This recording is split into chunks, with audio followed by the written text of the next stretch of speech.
gone back yesterday and revised, right? Yeah. Yes, sir. So any doubts on yesterday's topic?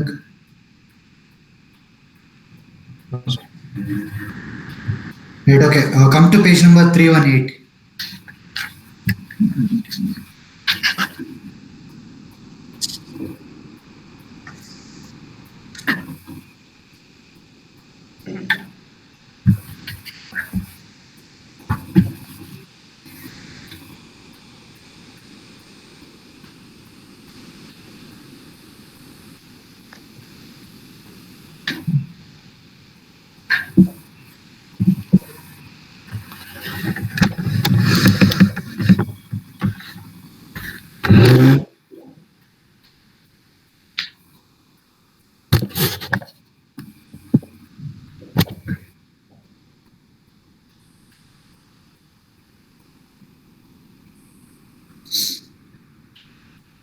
We'll start. Yeah, Manoj. Yes, sir. Yeah, so right to inspect. Yes. Right, so every member and every trustees of a debenture holder can right to inspect financial statements. Right? What about books of accounts? Can they inspect books of accounts? Can members, debenture holder inspect books of accounts? No, sir. Because the board of directors can do the inspection of the books of account, but members or the trustees, they can't do. Correct. You're able to understand, right? Yesterday we discussed who can inspect the books of accounts. Yes. We discussed about board resolution being required to inspect subsidiaries books of accounts, right? Right. So here they are talking about only financial statements and other related documents that you sent along with your AGM notice. Right. In case if it is a listed company, if you have sent the silent features of financial statements, they can inspect the full-fledged financial statements during the business hours. You're able to understand the difference? Yes, sir. Yesterday we were talking about books of accounts. Right? Today we are speaking about financial statements. Okay, what if the inspection is not followed, not allowed, not cooperated by the directors? In that case, you will be penalized as per the given provision. 25,000 and every officer in default 5,000.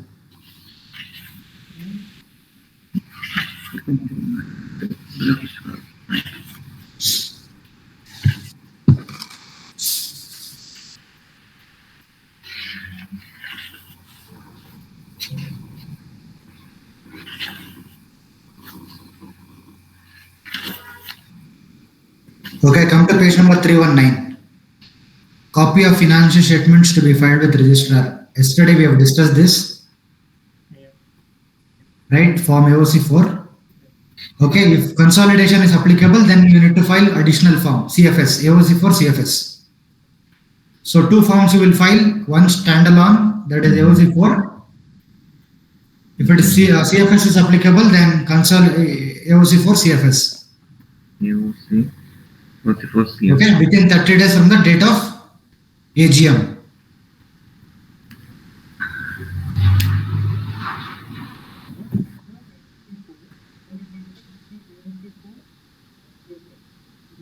Not audible, Sidharth. No, one you said is about standalone form, which is AOC4. In case of consolidation.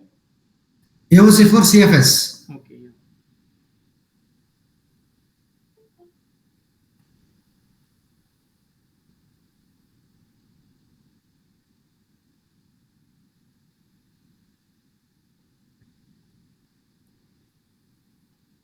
Okay, so the moment AGM happens, shareholders adopt the accounts. Within next 30 days, you need to intimate your balance sheet, your board's report, all those in AOC4 and AOC4 XBRL, AOC4 CFS as applicable. Okay, what happens if it is unadopted at AGM? Still file within the ROC. What is unadopted? What can you tell me difference between adopted and unadopted? Adopted, the board has accepted the financial statement, but it is not yet presented to the in the AGM. No. Adopted is when the members adopt in the annual general meeting. Adopted is not. Correct. So which means what is the resolution for adoption? Which resolution? Special. Ordinary business. You file special or ordinary? Ordinary. It's an ordinary business. Ordinary resolutions. Okay, so which means you have not got that 51% voting in your favor. Yes. So that's when it becomes unadopted. Even if it is unadopted, you need to file the accounts with ROC. Then once you adopt it again, re-adopt, then you file adopted. Yes. You're able to understand, right? But in both the cases, within 30 days you will file. But in case number 2, that is when it becomes unadopted, again you convey a AGM, then you adopt it, then file. You're able to understand? Yes, sir. Okay, if it is for a OPC, one-person company, right, you have time limit of 180 days to file AOC4. 1% company has 180 days time with it. Okay, what is OPC? One-person company. The 1% company, sir. Yeah, what is that? What is a one-person company? One member. One member. Only one member, right? One member, one shareholder. Yeah, it's the same. So one member, right? He will he will approve the documents, right? And within 180 days, you need to file.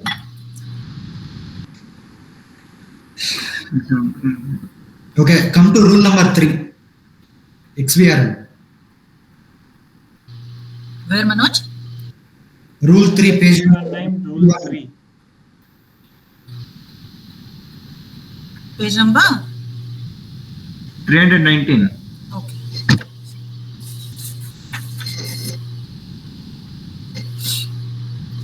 Sir, in exam, if they give anything like this of rules, we have to write rules and within the brackets or company rules 2014 is enough. Not necessary. You don't have to remember the exact rule number, but you can quote the rules if you're able to recall. Right, section is very important. You will gain additional marks. Right, rule is not so important. If you remember the section, that is fine.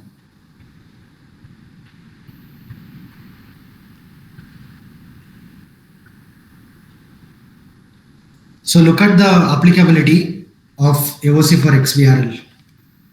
Right, what is XBRL? Full form?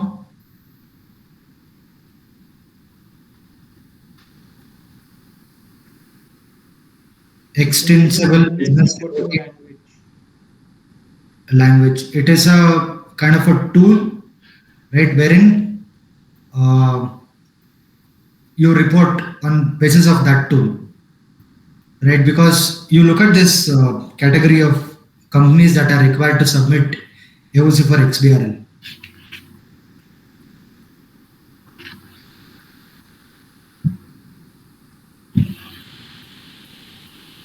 Now, market is important, this one. They will ask you whether company is required to file accounts as per XBRL or not. See, usually what happens, you report in just AOC4 form, right? But if you are falling under any of this category, A, B, C, D, in that case, instead of AOC4, you will file AOC for XBRL. You're able to understand, right?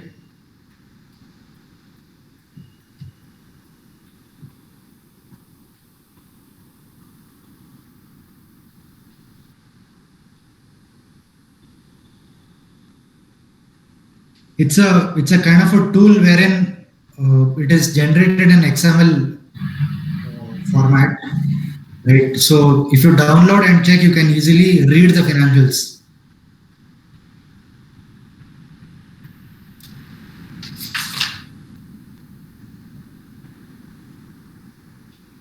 So another important aspect in XBRL is once it becomes applicable, it is always applicable, right? Suppose take an example, company has paid up capital of 5 crore, right?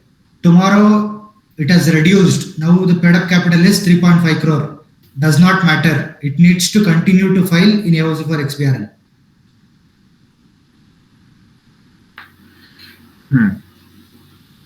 Right, so once XBRL is applicable, it is always applicable.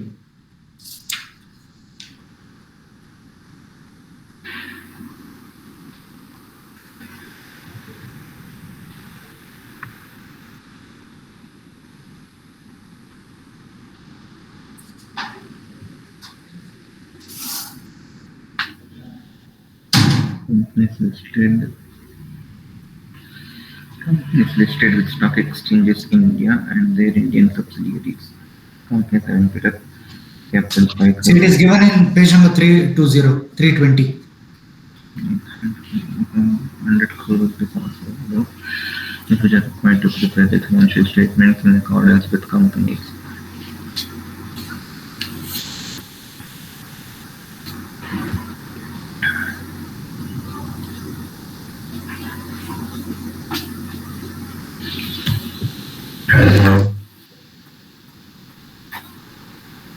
You are able to see para number 1 and 2.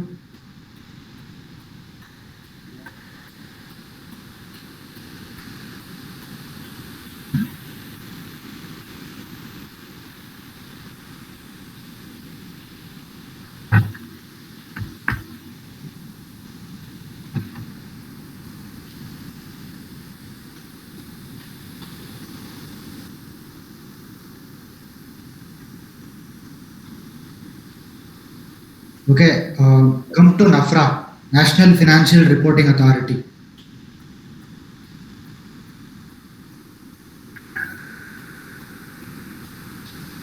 So it is a governing body to regulate ICAI, Chartered Accountants body, right?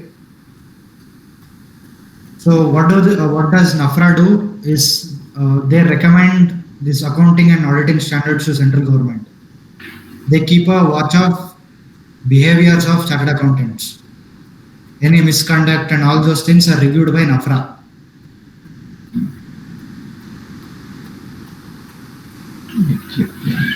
Behavior of the chartered accountants.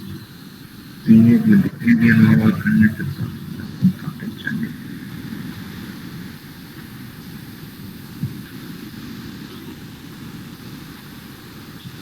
You're able to understand, right? yes, sir. So it's a regulatory body wherein they help central government in formulation of auditing and accounting standards, help monitor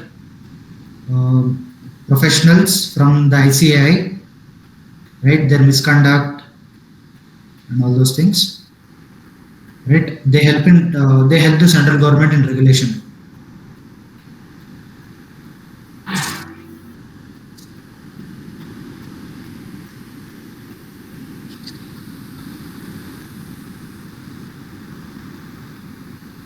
Okay, just remember the objectives, that is sufficient.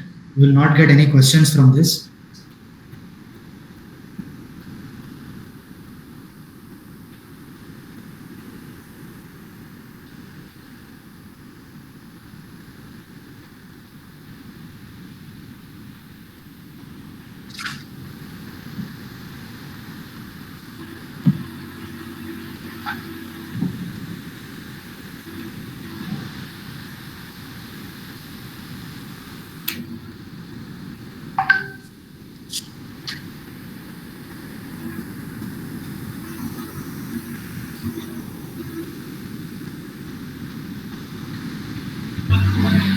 Page number 322.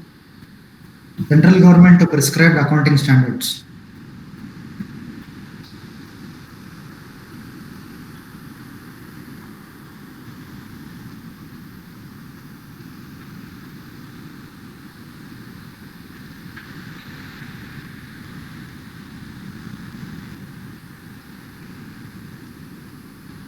So once the recommendation is done by the NAFRA, the ICAI, the central government notifies that in the Companies Act by way of rules or notification or insertion in the Companies Act.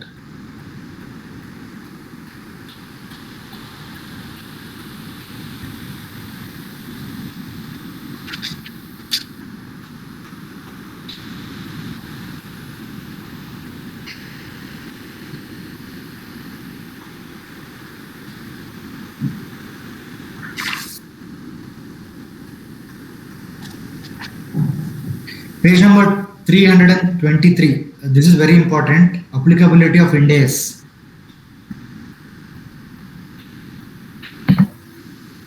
In account. So usually reporting is made in IGAP, generally accepted accounting principles, Indian GAAP,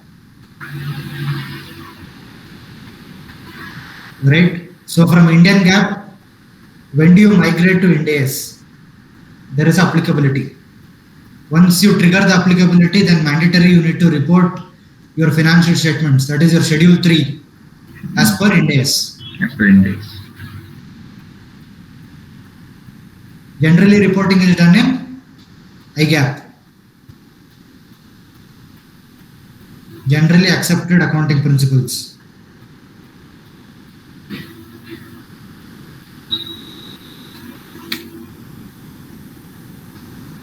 But voluntary also you can adopt. There is no restriction.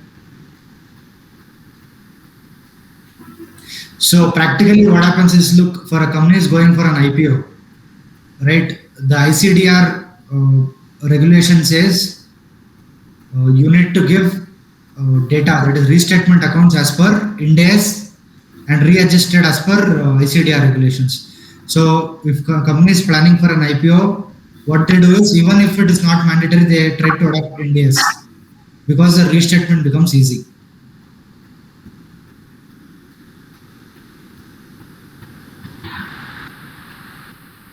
Because whenever a company files for an IPO, the financial data that is given in your DRHP, draft rendering prospectus, right? So that will be in the format of Ind AS with ICDR adjustments.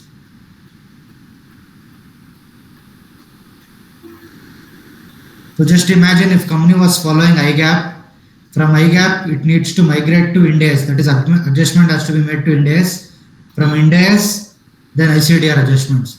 If you are already following Ind AS, then giving adjustments as per ICDR becomes easy. So that is when build up to an IPO, they start planning Ind AS, preparation of financial statement as per Ind AS.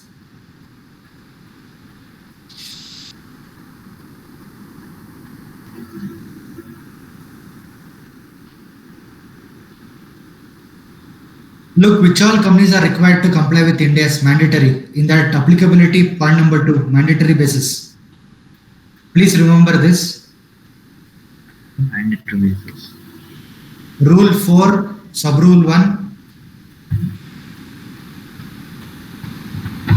point 2.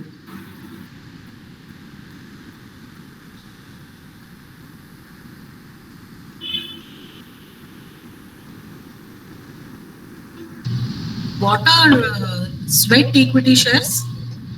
It is covered in point number, chapter number 2. We will discuss that. Okay.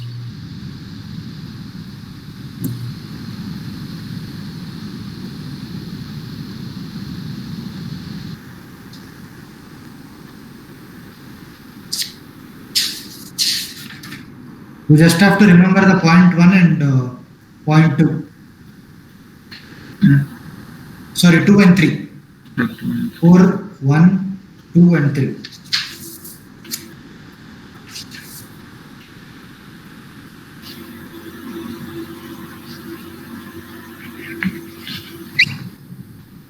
Okay, quickly come to page number 326. Appointment of auditors.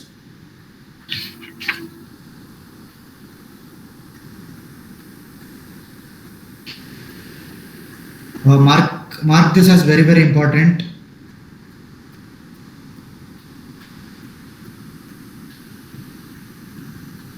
So when do we appoint first auditor is when you incorporate a company within 30 days. Right? That is when you appoint the first auditor. So auditor can be either an individual or a firm. Right? It can be an individual. So only thing is he needs to be a chartered accountant in practice.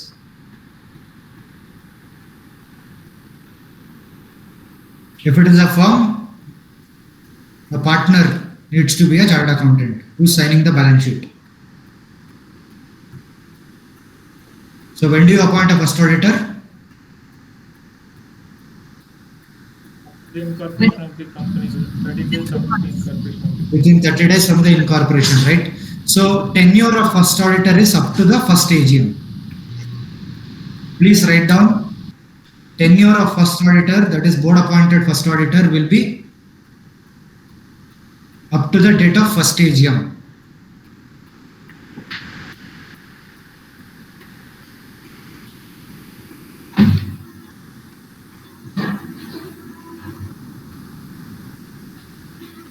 Yeah.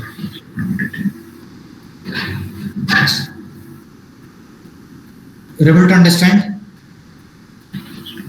Okay, suppose in case board of directors do not approve the auditor within 30 days, right? In that case, it needs to inform members that the board of directors have not identified any individual or a chartered account or a firm as statutory auditor. In that case, member within 90 days will call for an EGM and appoint auditor. We are talking about first auditor. Right? After the incorporation, board of directors within 30 days has to appoint. If the board of directors do not do, within next 90 days, members will call for a general meeting and appoint. Next Both 90 days- days, right? Not Yeah. in incorporation. Yeah, within 90 days, yes. Within 90 days from that 30 days. Board of directors have time till 30 days, right? So from that 30th day, 90 days. That is only in case board of directors fail to appoint. But in both the cases, tenure will be up to first AGM. Which means first AGM, he needs to vacate office. After the first AGM, he needs to vacate as a auditor. Okay, at the AGM, at the first AGM, you will either propose the same auditor or new auditor for a period of 5 years. Right, appointment can be made for a period of 5 years, mandatory. It can be 1 year, 2 year, 3 year, that is not allowed. Mandatory 5 year. That is from the completion of first AGM till the completion of sixth AGM.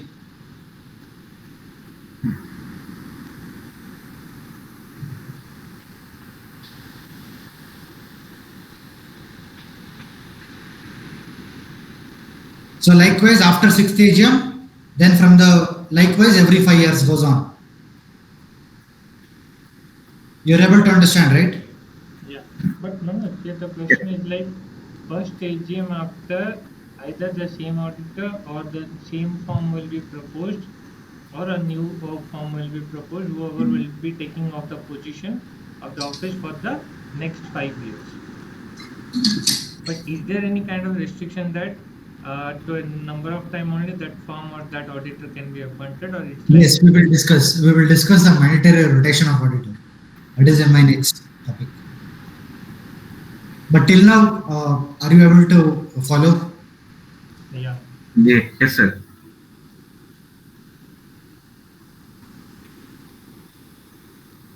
Excuse me, sir. Okay. Now you, yeah, madam, tell me. As you told that the appointment of auditors is by the board of directors within 30 days now, sir. Correct. If that fails, the members will select the board of the directors. If that fails also, No, members has to appoint. okay. Members have to appoint. Look, board of directors fail, yes, but members, otherwise your accounts cannot be audited, right? How will you place it in before the general meeting?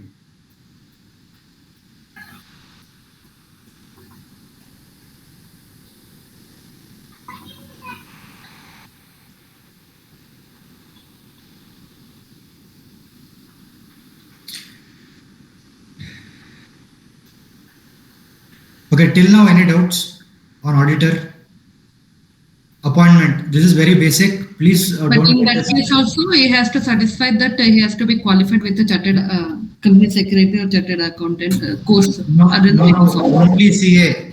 Statutory auditor can be only CA in practice. In the mega firm also.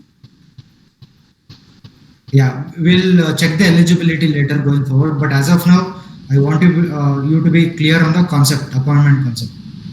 So whenever a company is incorporated, within first 30 days, an auditor has to be appointed. Correct. If at all the board fails to appoint an auditor within 30 days, within the next 90 days, they have time to, they'll call for a meeting. The members. Members will propose, yes. Okay, proposal within the next 90 days. Correct. However, tenure in case of first auditor will be up to first Up AGM. to first AGM, okay. And the auditor who is appointed will be for a tenure of 5 years mandatorily. Correct. In the first AGM, yes. Okay.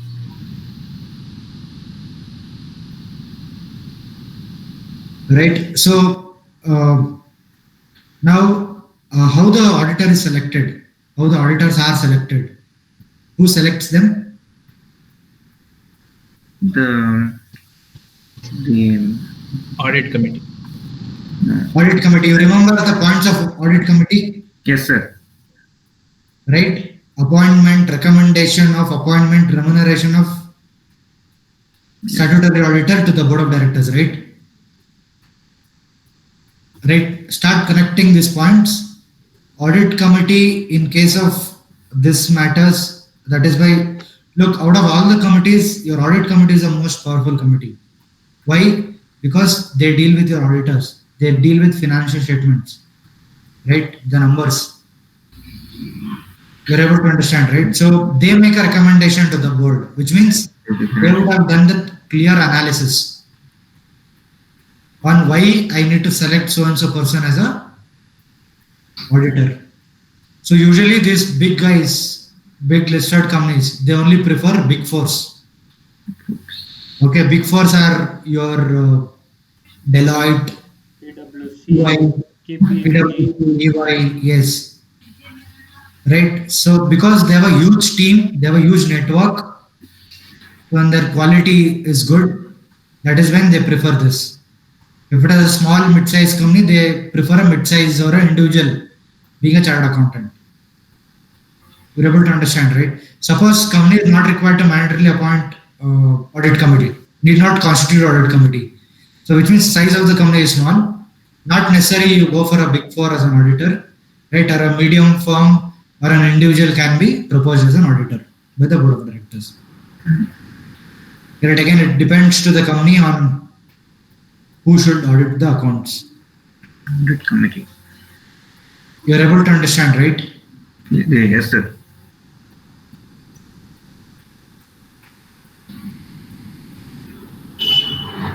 So again, as I said, it is up to the audit committee to decide who should be the auditors, depending on the qualification, depending on size of your company, depending on the business model of your company. Right. So audit committee will recommend to the board. Board will recommend, approve, and then it will go to the shareholders. You're able to understand? Yes, sir.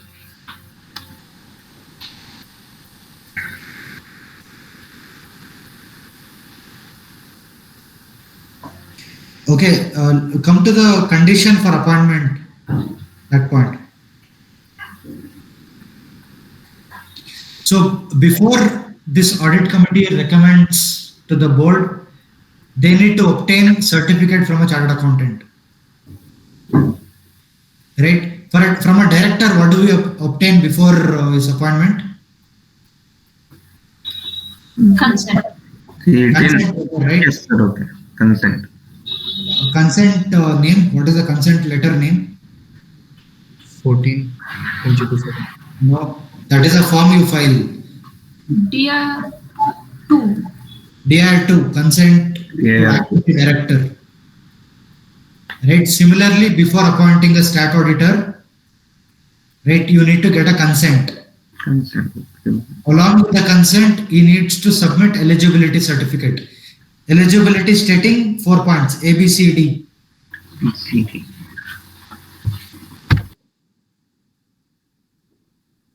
Kindly go through, or anyone can read. Okay. Conditions for appointment and notice to register.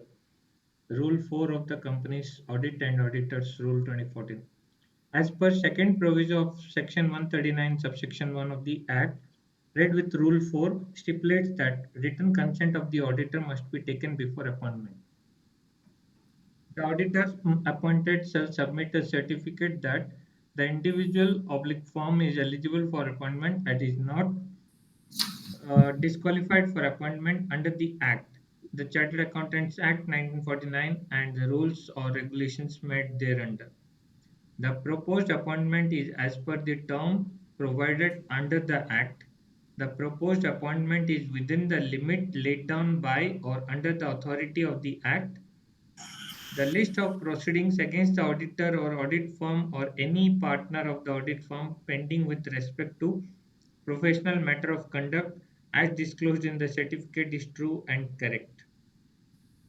The certificate shall also indicate whether the auditor satisfies the criteria provided in Section 141 of the Act.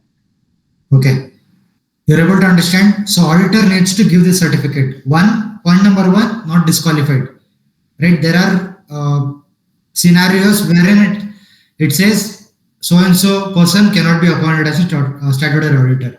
That is our disqualification list. We will talk about it. Proposed appointment is as per the term provided under the Act.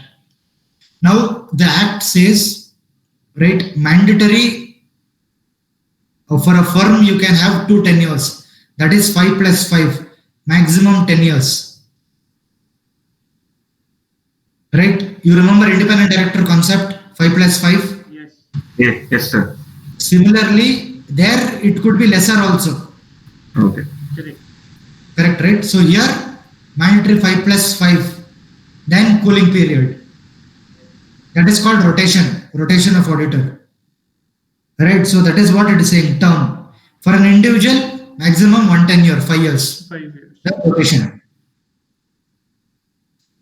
You're able to understand, right? So here, as per the condition, Manoj, in case of a firm, after 2 consecutive tenures of 5 years each, the firm goes for a cooling off period, and then provided it can be appointed as the audit firm for the company based on the rotation. But in case of an individual, it is only 1 single tenure, and after that it has to rotate to somebody else, and then it can come. Means after 1 single 5-year tenure, the auditor goes for a cooling off period. Correct. That is for 5 years. 5 years. Cooling off period for 5 years. What is the cooling period for independent director? 3 years. 3 years, right? So for an auditor, it is 5 years. Okay, so which means you are appointing a firm, partnership firm, or an LLP. In that case, maximum you can appoint them is for two term, 5 years, 10 years. Then cooling off period will happen. Then you need to appoint another auditor. If it is for individual, maximum 1 tenure of 5 years. You able to understand? So proposed limit, the Act says this stat auditor can accept assignment of maximum certain companies. We'll talk about that. Okay, so you need to confirm before appointment saying I am well within that limit. You're able to understand, right? So being an individual or being a firm, the law says take an example for 20.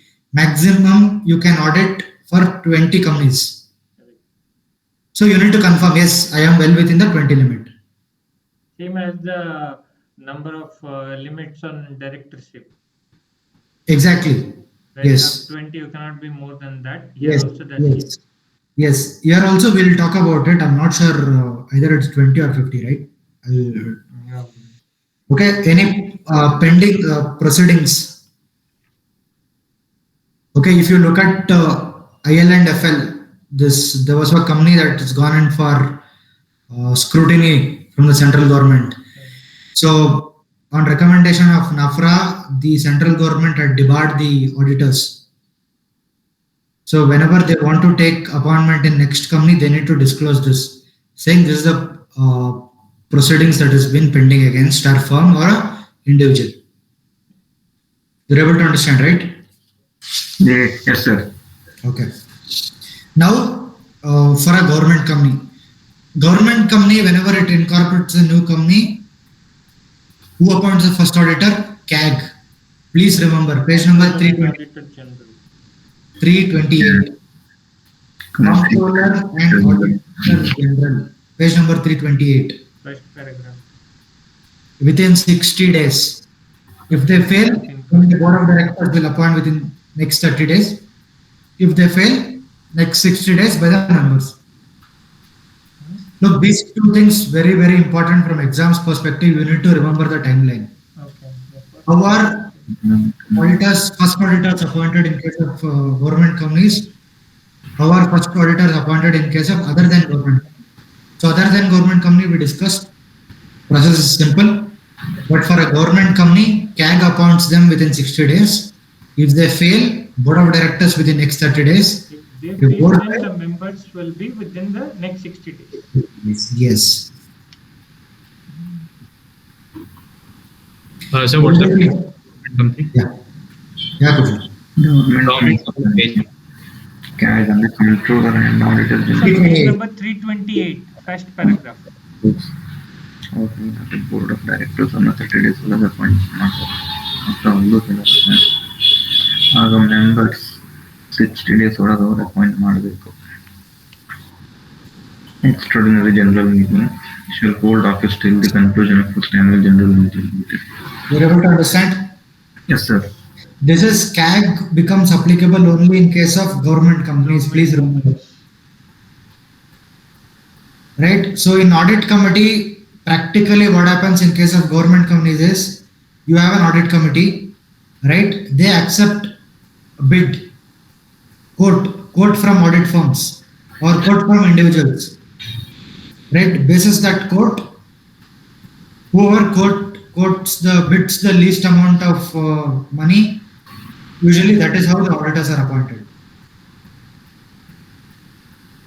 You're able to understand, right? They don't believe in size, qualification. Government companies do not actually believe all those. They actually go by your quotation, bidding. They get the quotes from several auditors. Whoever quotes the less, the audit committee recommends to the board. You're able to understand? Yes, sir. Okay, even for them, subsequent appointment will be 5 years. Okay. There is no deviation from that. 10 years. So basic differences between this government company and regular companies. In government, it is 60 days from the date of incorporation. And if it fails to do so, the board shall appoint within the next 30 days. And in the regular companies, it is in the first 30 days. And if it fails to do so, the next 90 days. Correct. Okay. Same. Look, only in case of government companies, your CAG comes into picture, Comptroller and Auditor General. Yeah. Okay. Right? Non-government companies, they have no role. Please remember. Okay? Now look at mandatory rotation. Mark it as super important. Which one, sir? Page 328, second paragraph. Mandatory rotation of auditors.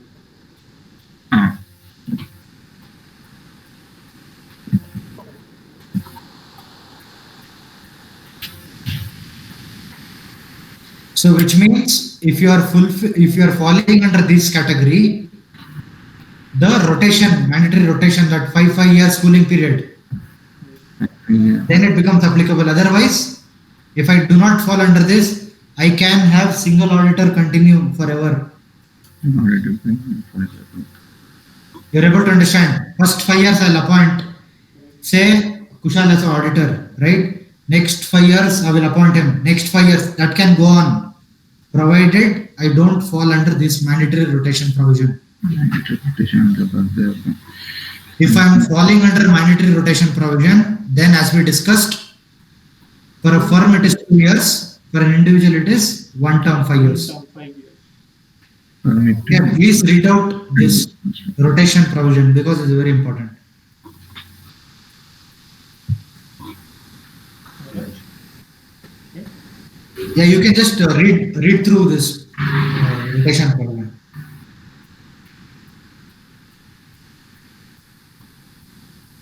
So first one is all listed companies listed on stock exchange. They have no option. Don't have to see the paid up capital. Don't have to see the your borrowing limits, etc. 10 crore. Listed companies always rotation is applicable. But if you are unlisted company, Of 50 crore rupees. Share capital. paid up capital of 10 crore. Okay. Can you think of other compliances that trigger with paid up capital 10 crore or more of a public company? But having given public bonus on tax institution and further, then the Committees, is it? people or more. Committee, audit committee, Audit committee, yes. Then norm round. Nam Rem, yes. Then SRC. sorry, SRC. Stakeholder. stakeholders. Is it on the basis of paid up capital or on the basis of number of stakeholders? Then think about compliances that trigger on the basis of paid up capital having 10 crore or more.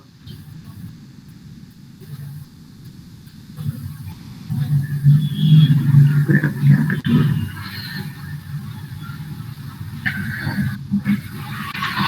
What about your KMPs?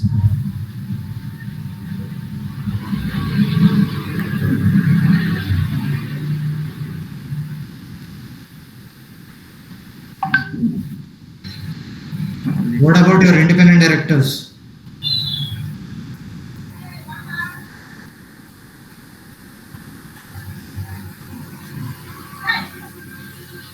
Look, by this point of time, I believe you should have made the charts by yourself saying these are the compliance that trigger on the basis of this. Because I'm telling you, 2 or 3 questions will be such that on the basis of paid up capital or turnover or your borrowing, direct questions, 3 to 4 questions. So 8 to 12 marks you can directly score. If you do not know which are the compliance that trigger on the basis of paid up capital, then I'm sorry.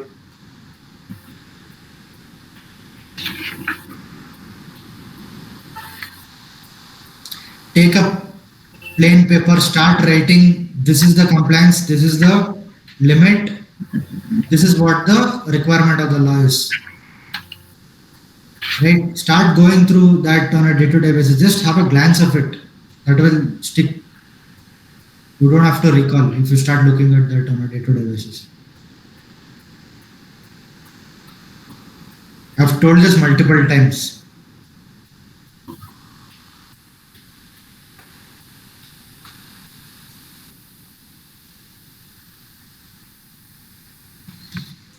Okay, so this rotation also becomes applicable for a private company having paid up capital of 50 crore.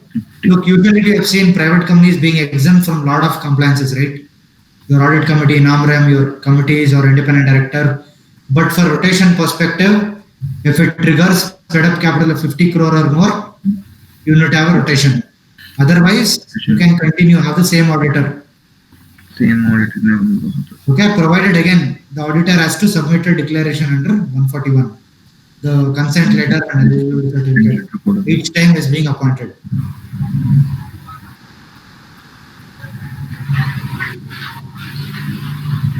Rotation concept is not applicable for one OPC small companies. OPC, if you're OPC and a small company, don't worry, you're exempt. If you're only falling under this category, you're required to follow mandatory rotation. Otherwise, you will again fall under same OPC and a small company category.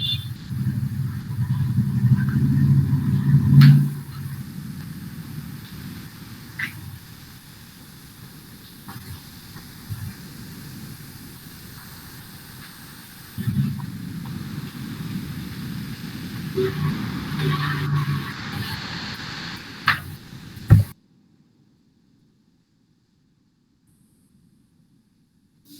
able to understand? Yeah.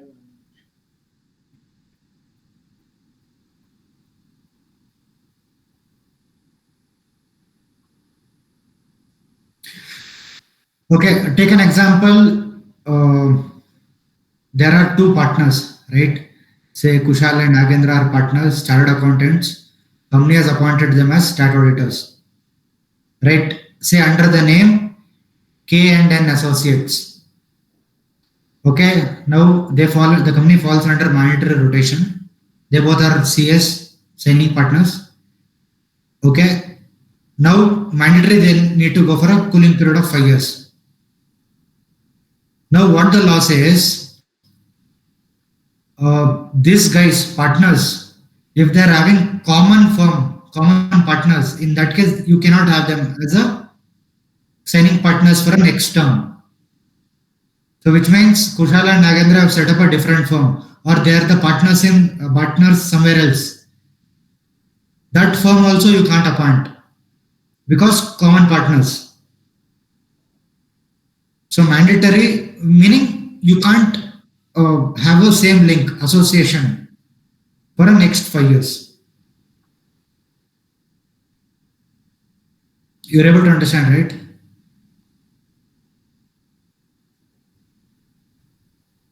Yes, sir. Yes, sir. So basically, common partners cannot be appointed for a next term.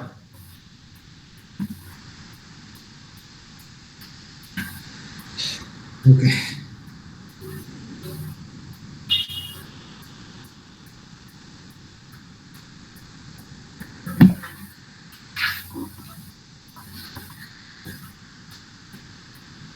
Page number 329, reappointment of retiring auditor is also very important.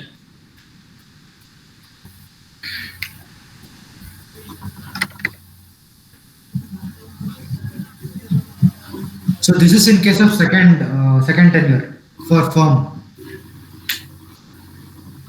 right? So he can be reappointed provided And reappointed. he has not been disqualified, or he's saying no, I'm not ready to take up this appointment, or specifically the members by special resolution have told that this auditor need not to be appointed.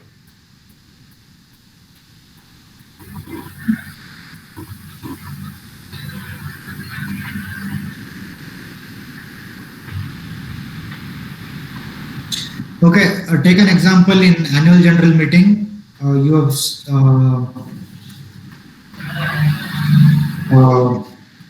what do I say? A new auditor is proposed for appointment, right? So a resolution does not go through, which means it is defeated. Resolution is defeated. In that case, your existing auditor who was there, he will continue until new auditors are appointed. You're able to understand, right? Resolution more to button more to the resolution defeated. But if the term is over, he can Yeah. So even if the term is expired, so in case say 2 tenures are expired, now he has to walk out for a cooling period, right? Yes. Now board of directors have recommended on the basis of recommendation of audit committee, say XYZ as a auditor. Now members do not recommend that, do not approve that. In that case, till auditor finds till the board of director finds a new auditor, till that short period they will continue to hold office. Okay. So immediately once the resolution gets defeated, board of directors meeting is called. It is on immediate basis. Then board of directors needs to find another person. Once that person is appointed, then this auditor immediately goes for the cooling off period. Yes. Now casual vacancy office, mark it as very, very important. Common question asked under auditor chapter. Casual vacancy in the office of auditor. Now, what is casual vacancy? Can anyone tell me? We have discussed casual vacancy somewhere else. We have discussed the casual vacancy in the director's chapter, sir. Correct. We have discussed that in directors. Now, tell me what is casual vacancy? How does it occur? By disqualification. Correct. It may be one case is disqualification. Yes. Then. Qualification This arises. is resign. Yes. On the basis of resignation. Yes. Then. Lunacy. Vacancy. Sorry. Death also maybe. Yes. Death. One of the reason for casual vacancy. Yes. Perfect. 3 you got it right. One more. Vacancy. Vacancy. Not audible, madam.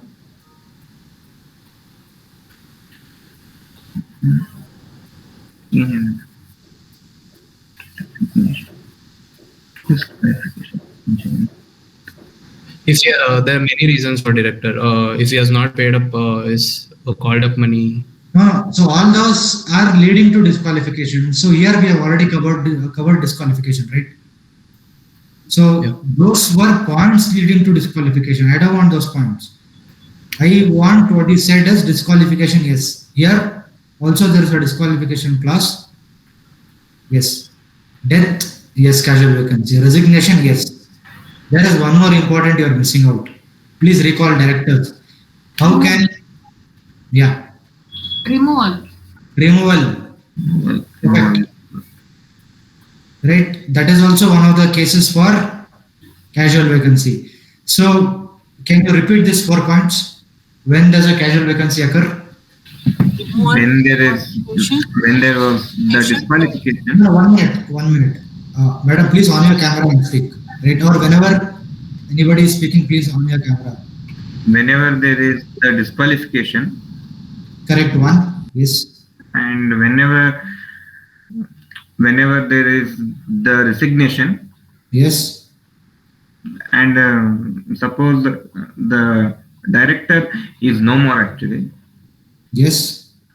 then fourth one, it is when the removal occurs. Correct. So please note down these 4 points. Very, very important. How does a casual vacancy first occur? Because on the basis of this event, within 30 days, board of directors needs to find a new auditor. Please remember, on a basis of any of these following events, board of directors within 30 days needs to appoint new auditor, and that auditor needs to be confirmed by the shareholder within 3 months in the general meeting. Board of director appoints and recommends in case of casual vacancy. Within 3 months, shareholder has to confirm. That is, shareholders has to approve.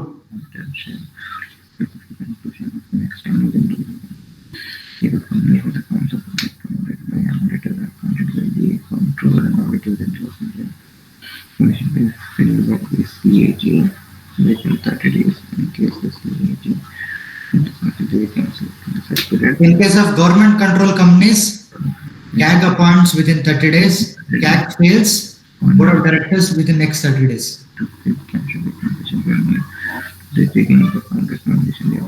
Sir,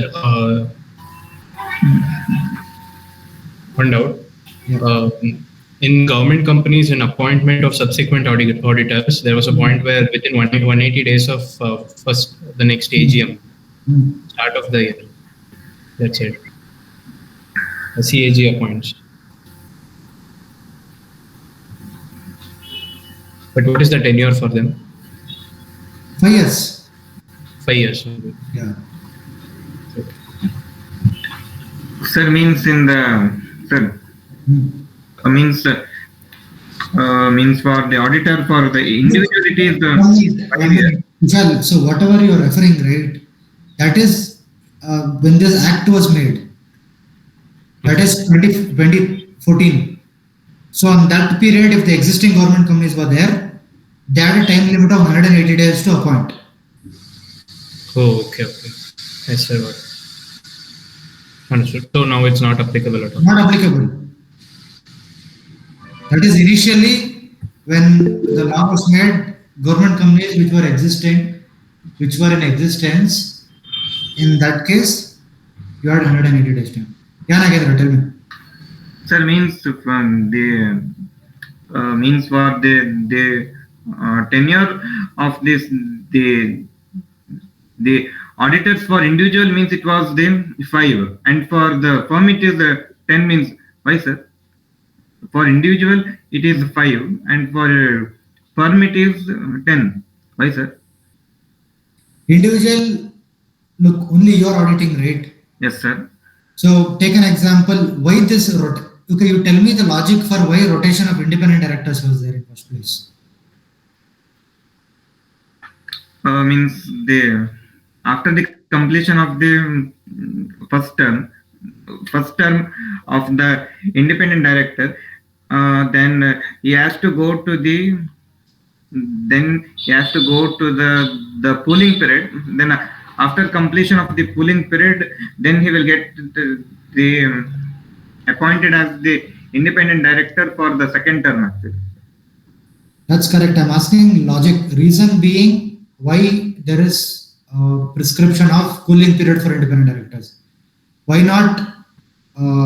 Like they could, we could appoint them forever, right? 5, 5, 5 or 1, 1, 2, 2, 2. Why? To ensure independency. To ensure independence. Look, reason being is similar to that auditor also. You are very much aware of the financial position of the company, right? So, which means as a company, they can influence you, right? Yes. You are very much in a position to get influenced by them, be it on any terms, be it on monetary, be it on non-monetary, because you are very well aware of the financial position. Right? So tomorrow you know that yes, there is something gadbad or a fraud might happen, or some books of accounts, this mismanagement. You are very much aware. Yes, sir. Right? The management may speak to you saying that look, we are ready to pay you a certain amount. Please do not bring this concern in your audit report. Okay. Right? You may be influenced by the decision of the management. Okay. That is where your independence becomes crucial. Okay. So that is why the schooling period is there. Okay. So being an individual, it is 5 years, but whereas for a firm, you have different partners, right? Yes, sir.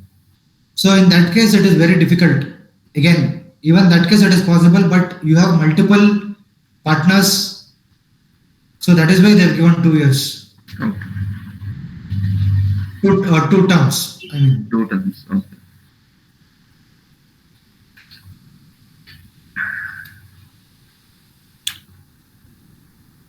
right, chances of getting influenced by the management is very high in both the cases. Yes. Being an auditor or being an independent director.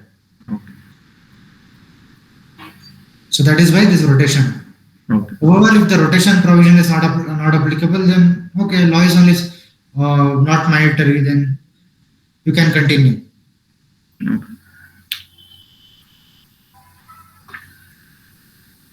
However, being an auditor, again, it is not easy as we discussed.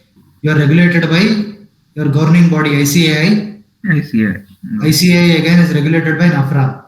Yes. So any wrongdoing, they will put you under the charges and the misconduct of ICAI regulations. Regulation. Right? Then they may cancel your membership number. You cannot practice CA. You're able to understand, right? Yes, sir. So there are high chances. That's why nobody wants to risk it. Okay, any doubts on casual vacancy? Again, very, very important. As much as important as your first auditor appointment. First auditor and casual vacancy, please remember, do not forget the timeline. Very, very important. You will get straight 4 marks or 5 marks question. First auditor. Appointment government. Okay, you can refer this summary chart beautifully given by your institute. You can just glance this tabular form.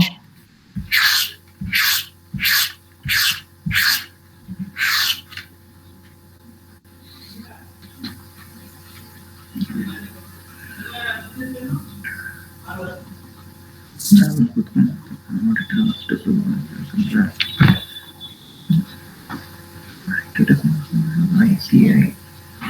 Institute of Chartered Accountants. Any doubts still here? Governing the ICI, governor for the performance first. Yeah, misconduct ಆಗಿರ್ಬೇಕು. Membership cancel ಮಾಡಬಹುದು.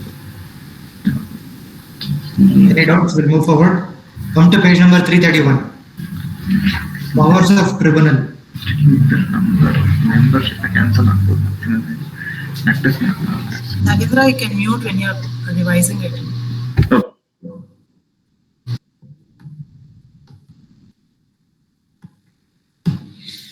So in case yesterday we discussed, right, revision of financial statement recast. Yes, sir. Similarly, if there is some fraud, mismanagement on the part of an auditor, then any of these three category, right, they can approach tribunal. Tribunal may ask the auditor to vacate office, to leave and appoint a new auditor. So a tribunal can suo moto do it, or an application from central government or any concerned person having locus standi. Right? Only thing is he needs to prove that the auditor has acted in a fraudulent manner, abated, colluded in any fraud. So which means he has also involved party to the fraud.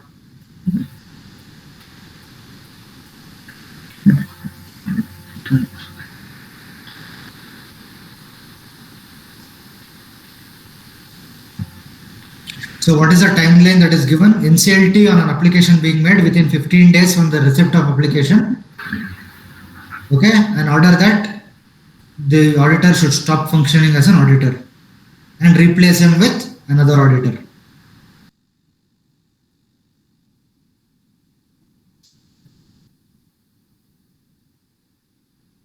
And the auditor may be charged under fraud, section 447.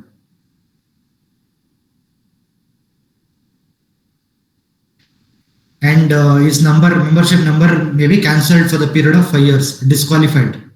He cannot take an appointment as a stat auditor elsewhere if it's proved that he has colluded or he has acted in a fraudulent manner.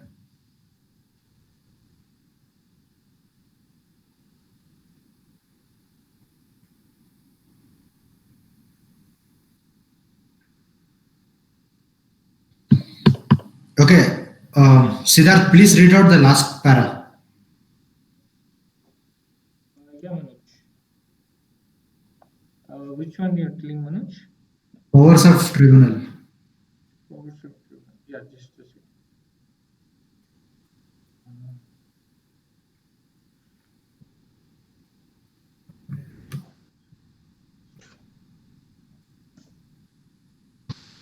Powers of tribunal. The last fourth paragraph you're talking, right? Yeah. It has been clarified by way of explanation from there. Yes. Okay, powers of tribunal, section 140, subsection 5. It has been clarified by way of explanation that in case a firm is appointed as auditor of the company, the liability shall be of the firm and every partner or partners who acted in fraudulent manner or abetted or colluded in any fraud by or in relation to the company or its director or officers shall be liable and not be eligible to be appointed as auditor of any company for a period of 5 years. Okay, you're able to understand?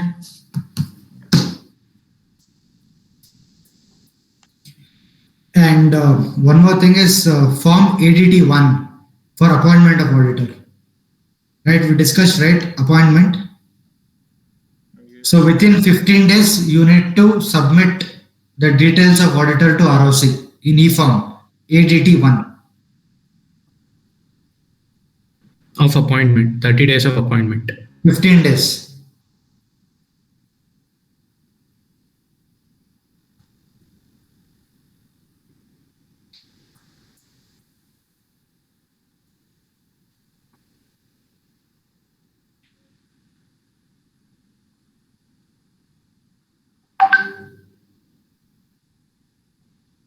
So in which all cases form ADT1 is applicable? Can you tell me?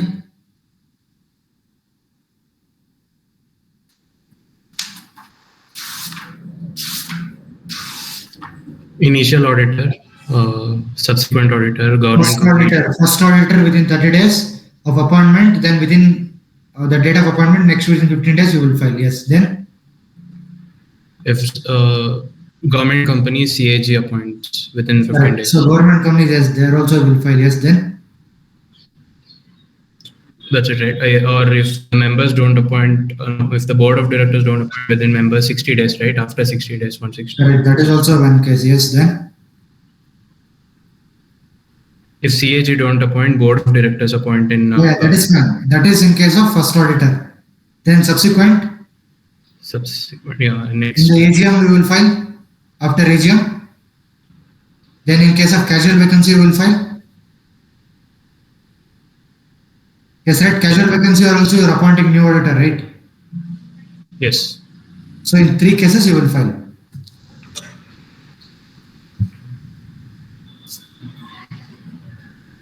Okay, page number 331, removal of auditor.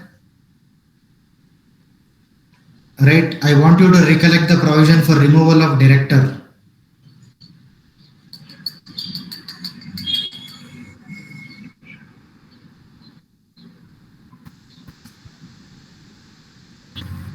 Special notice is given, requisition meetings.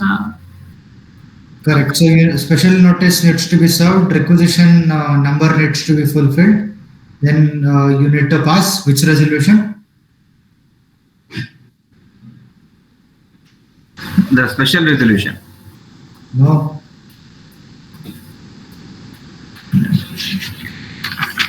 Removal is always ordinary. Oh, sorry. Unless it is for Independent second term. Independent director second term. Perfect. second term. Right? But now we are discussing about auditor. If you want to remove an auditor, in that case, you need to first take approval of members, then make an application to central government in form ADT2. ADT2.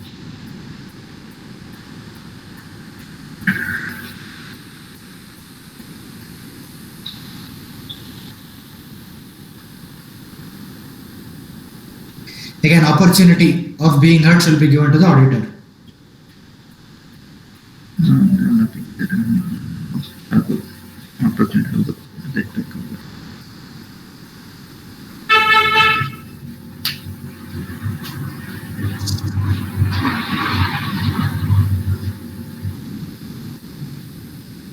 You're able to understand, right? Yes, sir. This is fairly simple. Take members' approval, make an application to central government, MCA, right? Give an opportunity of being heard, then you can remove. Last part, resignation of auditor.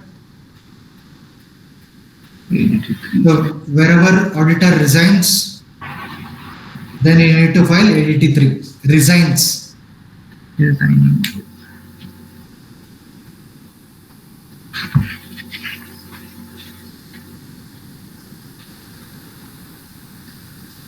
Okay, there is a demise of auditor, whether he needs to submit ADT3.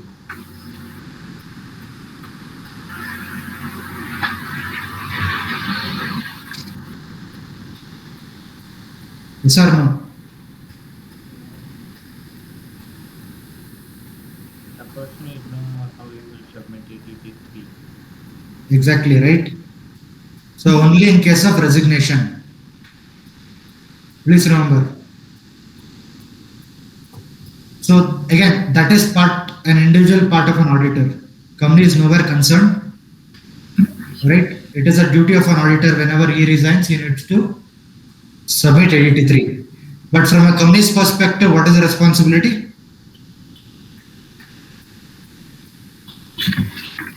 I am an auditor. I give a resignation letter to the board of directors. I file ADT3. Now I am out. Now from a board's perspective, what are the actions that the board of directors needs to take? Appointing new auditor. What is it called? ADT1. That's a form name. Casual vacancy. Appointment of auditor in case of casual vacancy. Right? Within how many days? 30 days. Within 30 days. Within 30 days, right? So it needs to be confirmed by members within next 90 days, 60 days. Which days? Within What? 3 months, right? What? Members needs to confirm the same, right? In case of casual vacancy. Within 3 months. Within 3 months. Okay, what if members do not approve? Board of directors have appointed me as a auditor in case of casual vacancy. Now it has recommended to shareholders. Shareholders within 3 months do not approve me. They find this guy is not eligible at all. Okay, what happens in that case? If members don't agree, again, they'll be disqualified. Again, new auditor should be recommended by audit committee. Correct. So which means it is not been approved. The process of selection starts over again. Audit committee, board, shareholders. Right? Okay, page number 332.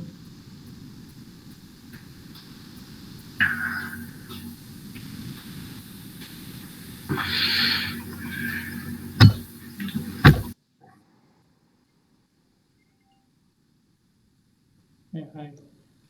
In the mail, Okay, what happens if the auditor do not submit this 83? There is a penalty. Please mark it as important. okay. This is only to the auditor, not to the company, because it is auditor's responsibility to submit 83. That name, you are claiming Page number 332. 480. So in place of your name, you check, it will be saying Where is it given penalty? 43 hours. Para 3, page 3, 332. Initial. Okay. But some of them, what happened, few people are going and claiming 43 hours, but they are working both on co-writing and privatization. So those who are working in co-writing and privatized, they have been divided. Right. Now, remuneration of auditor. Again, in case of your first auditor, board of directors fix it. Your co-writing, you check In case the auditors are appointed at AGM, then members needs to approve. Board of directors on the basis of recommendation audit committee, follow the same code. okay, recommends the fees. If you're doing Shareholders needs to approve. from 1st of October, You're able to understand, right? Remuneration of auditor. those who have got Again, that will be they are your reimbursement, out of pocket expenses, excluding all those. our case, but Suppose you have an auditor sitting in Delhi. Your registered office is in Bangalore. our team, the only The audit entire team has to travel down to Bangalore. There are flight charges, reimbursement, hotel bill, food bill. on both sides. So all that reimbursement you can claim. That is out of pocket expenses. Or you have incurred on behalf of the company certain expenses. Right? All those will be fixed by shareholders. HC report, You're able to understand, right? Yes, sir. Who fixes the remuneration of auditors? Nomination and remuneration. No. Why NAMREM? That is only for directors. The board, sir. No. ICI. No, we just discussed. Audit committee. Then BOD for first auditor, BOD will fix. For subsequent shareholders. Correct. Look, your NAMREM committee has no role in your audit matters. Please remember, your NAMREM committee has only say with respect to your directors, KMP and SMPs. 480 or if there is which we call Right, that is why you have specifically audit committee in place. You are able to understand, right? Yes, sir. Auditors not to render certain services. Mark it as super important. Being an auditor, once you are appointed as an auditor, you cannot give any of the following service: A, B, C, D, E, F, G, H, I, either to your holding company or to a subsidiary company or to your associate company. July 1. There are some columns, some rows which have got the formula, some rows which Restricted services, please write down in the bracket. Some which are their formula, some are Once you are appointed as a stat auditor, you cannot provide any of these services. copy paste. These are the restricted services. Do the difference. Now tell me what happens if the auditor still continues to provide In some these services. 0.1% is okay. Like in place of wholesale. Concerned person can file to NCLT. But it is He becomes disqualified. understandable. But next point I saw this 18.25. You are able to understand, right? So which means accounting and bookkeeping service. I called Who is actually looking after this accounting and bookkeeping? sheet I think that was under Finance department. The management, right? Yes, sir. You are responsible to the management. So being an auditor, you just have to vouch, just have to audit. You cannot go there and make entries by yourself. You are appointed just to audit. Right? Internal audit. Please remember, internal audit, stat audit, two different concepts. Stat auditor cannot give internal audit service. I think yesterday we have discussed this. Designing, implementing a financial information system. This designing implementation is carried out by your internal audit team, not your stat auditors. Actuarial services, banking services, advisory services, outsource, financial services, management services, right? You cannot do this.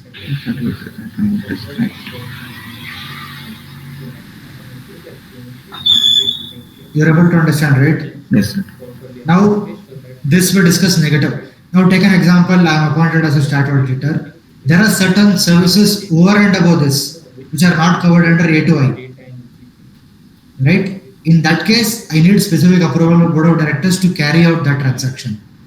Those are not restricted transaction, but as an auditor, if I need to provide those services, I need board of directors approval. Non-restricted services, being an auditor. Restricted services anyway I can provide, but there are certain services. Take an example. I have a subsidiary outside India, say in Singapore. I need to make an investment outside India. That is called ODI, overseas direct investment.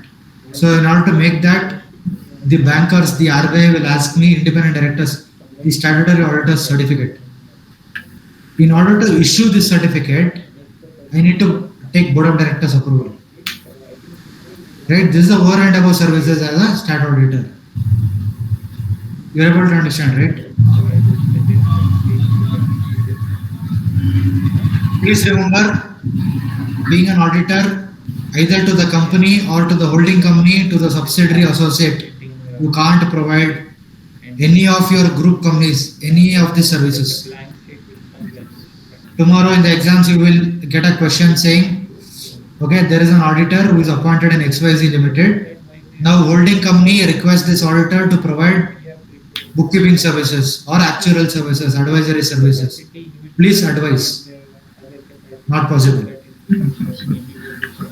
Okay. Now, right of auditor, we discussed this. Auditor needs to be present in every annual general meeting. Right? What happens if he does not participate?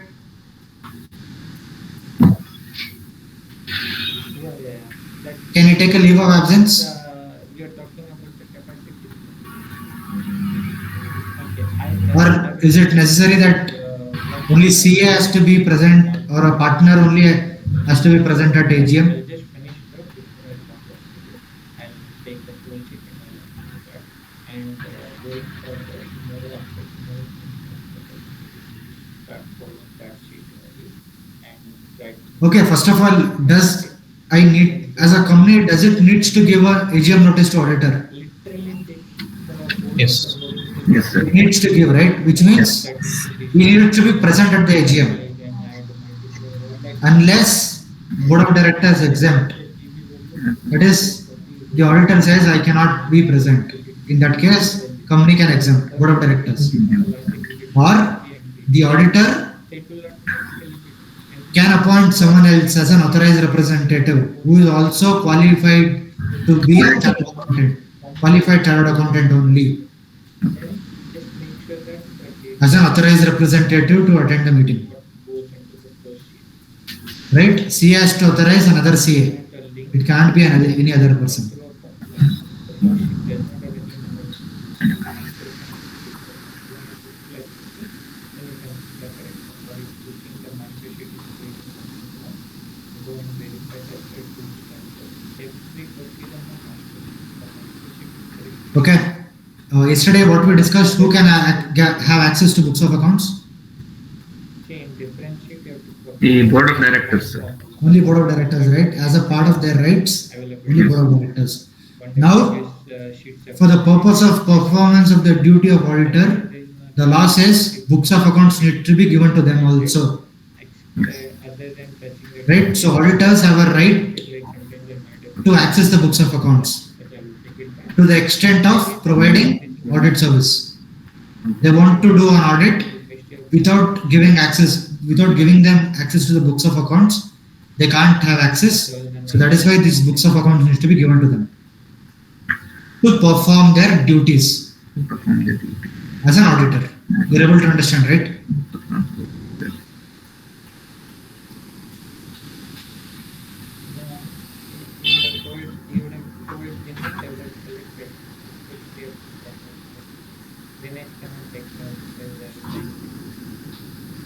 So this point number A to F, there are certain transactions which auditor has to specifically verify and report in his audit report. Nobody came anyway. Whenever it nobody Auditor has to submit audit report the NGO to the board of directors, there. right? This board of directors will take on record and Yes, yes. send it to the shareholders for approval along with the financial statements. Yeah, I mean, can we told So in his audit report, auditor will cover certain points on loans and investments. cardboard box okay. The transaction represented book entries. Okay, take an example. There are certain entries which are made, but actually there are no bills supporting the book entries. Right? There may be certain chances. In that case, he needs to clearly bring out in the audit report. Or there is any disinvestment. Yesterday we saw, right? There was a disinvestment in Infosys subsidiaries. In that case, auditor needs to clearly bring out in the report. If there is any allotment of shares, that also he needs to clearly bring out.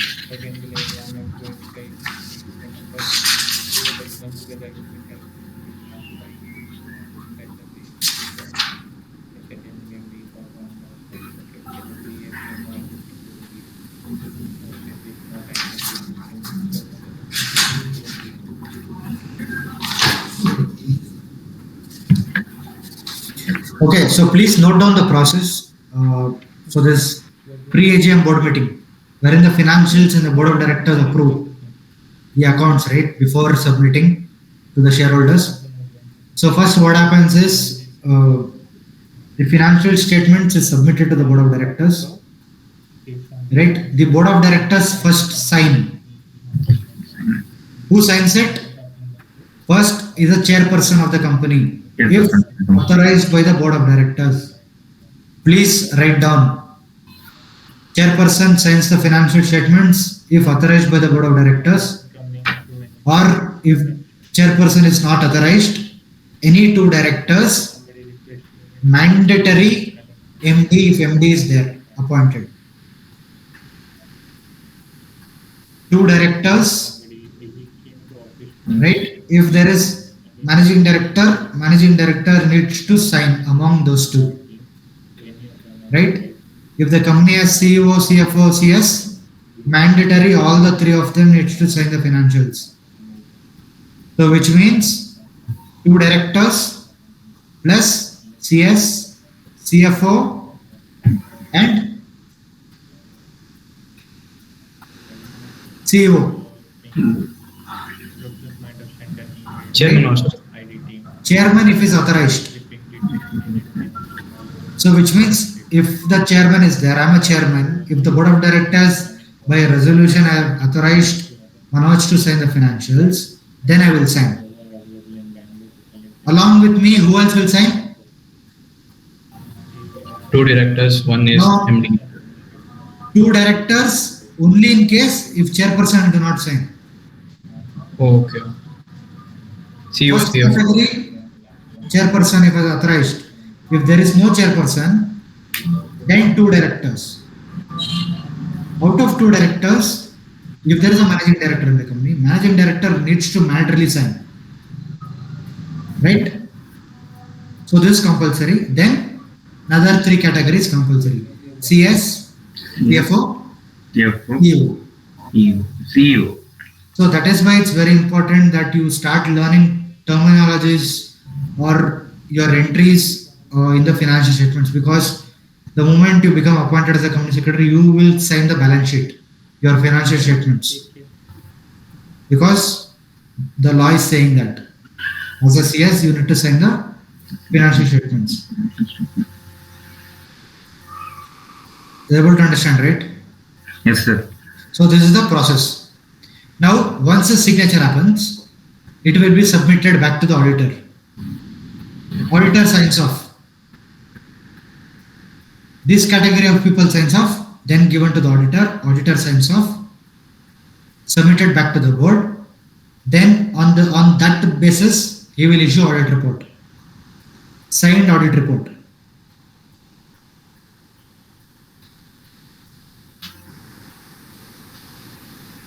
Once the signed audit report is issued, board of directors take note of it. Then board of directors approve the board of directors report, board's report, and sign off happens. Then there is a resolution for calling an AGM. Then it is being sent out to shareholders. Please do not forget this process. They will ask you who is authorized to who is authorized to sign the financial statements. This process cannot be reversed. This process is a loop. First this has to happen, then this, then that.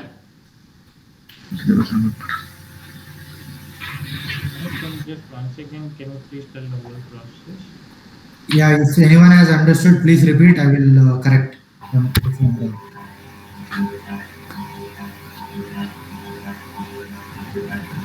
One last part, I'm not sure. I'll repeat the first part. Yeah, sure.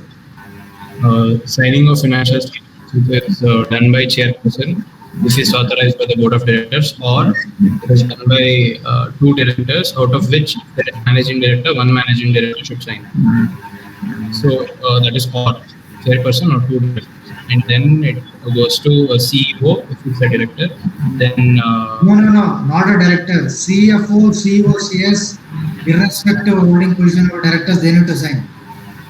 okay, CEO, CFO, CS. What you are telling is, if board is authorized, the chairman will sign the financial statement. Yes. Okay. If other than the chairman, there can be Two directors. two directors who will sign the financial statements. Yes.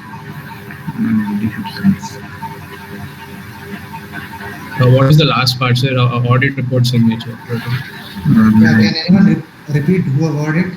CS, CFO, CS, CEO, CF, CS.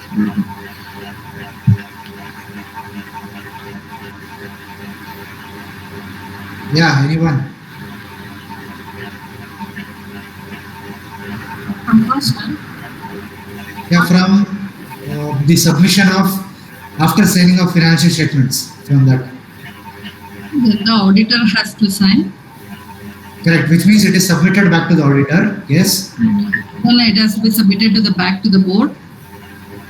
After that, back to the board, the directors will sign and give the audit. Auditors will give the audit report. Correct. Then After the time. Then board of directors approve the board of directors report, board's report. Then you pass a resolution for Resolution calling for the annual general meeting, AGM. Correct. In that case, along with that, once approval is done, submit, dispatch to all shareholders. Process flow is very simple. 4. 1. Either the chairman or the two directors will sign the financial statement, and the financial statement is submitted back to the auditor, where the auditor signs back and resubmits it back to the board. Correct. And once the board takes note of it, then with the notice of AGM, the financial statements are dispatched to the members. In between, you skipped a lot of process in between. After the auditor sign, they have to give the back to the board, and the board will give the audit report. The auditor has to sign for the audit report. Look, audit report is signed by the auditor, not by the board of directors. It is the auditor's report. So only auditor is authorized to sign that. Your board of directors reports, board needs to sign. That is, any two directors will be authorized by the board. That was, sir, from the back of the board of the director, the auditor has to sign for the auditor's report. Correct. This audit report contains financial statement over it. That is why they have given it to the auditor. Financial statement is different. Your audit report is different. While submitting to the shareholders, yes, you combine all those things and submit. Okay, so financial statements we are giving it to the auditors for us to review it. That's it.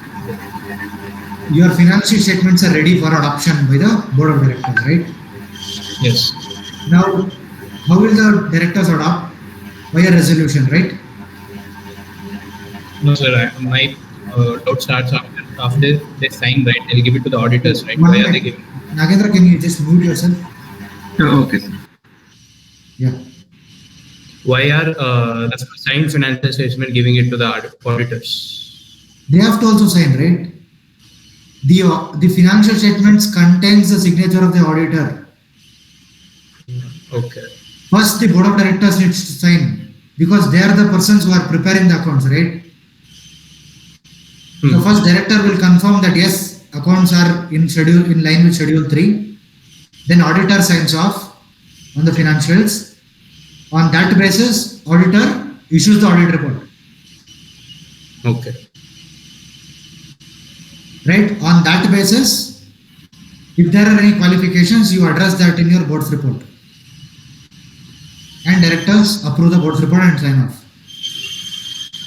Right? You come to page number 334.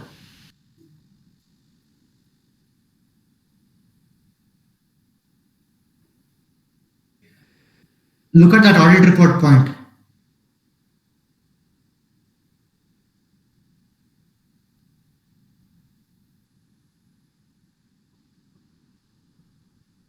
You read from para number 2, audit report. Anyone? The audit report information and knowledge, the said accounts and financial statements give a true and fair view of the state of the company's affairs as at the end of the financial year, and profit or loss and the cash flow for the year, and such other matters as may be prescribed.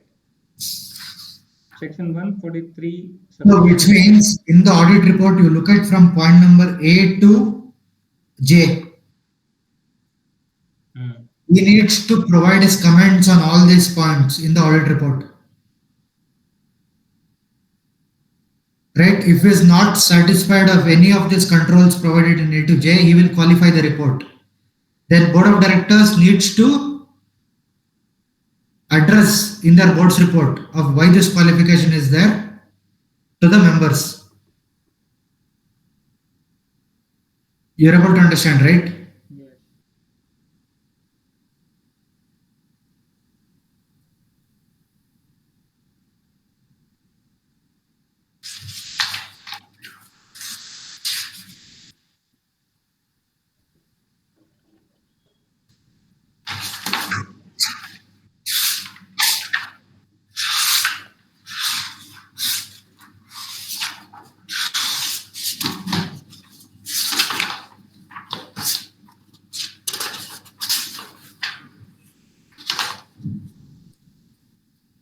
Okay, come to the last bit, 346, page number 346.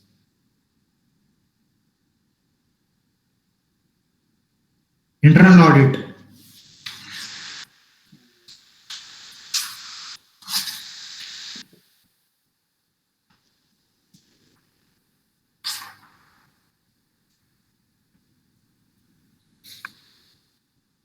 So here the law says these are the companies which are required to mandatorily have a internal audit.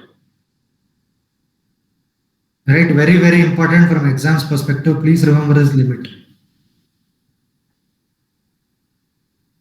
Voluntary basis you can have.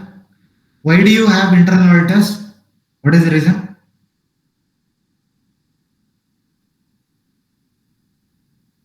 To ensure Means to audit the company's activities and its the operations actually.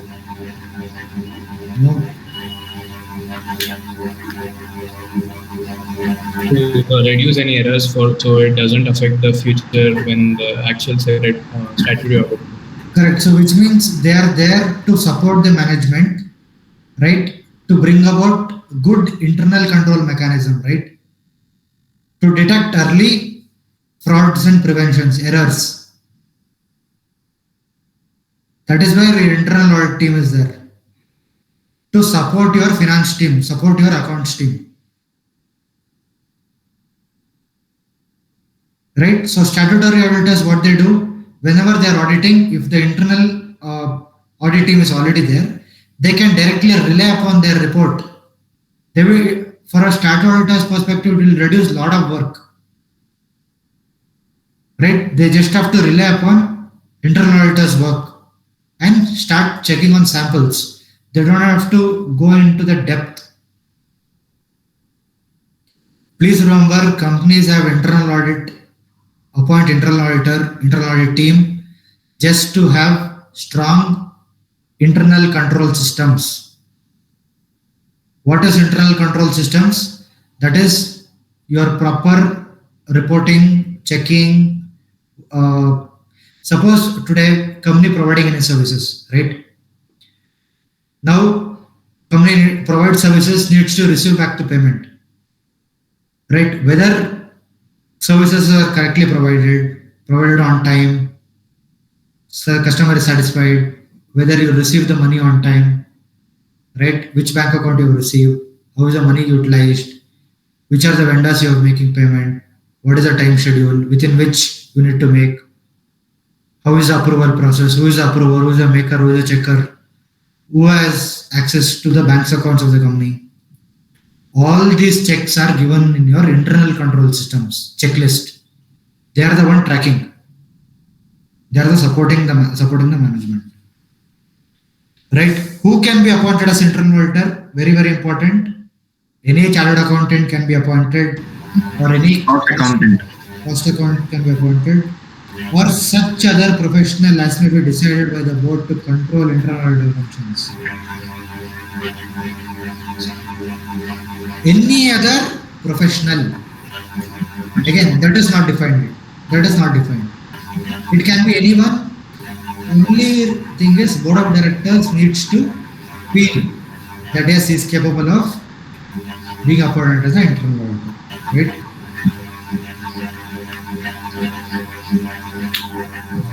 There's a lot of disturbance. Narendra, can you mute, please? Yeah. Now, whether this chartered accountant or cost accountant need to be independent person, No. they can be from the management also. Only your stat auditors needs to be independent person. Your internal auditors can either be independent or you can have your own employee also who is qualified, who is a professional. CA or a cost auditor or any other professional. You're able to understand, right?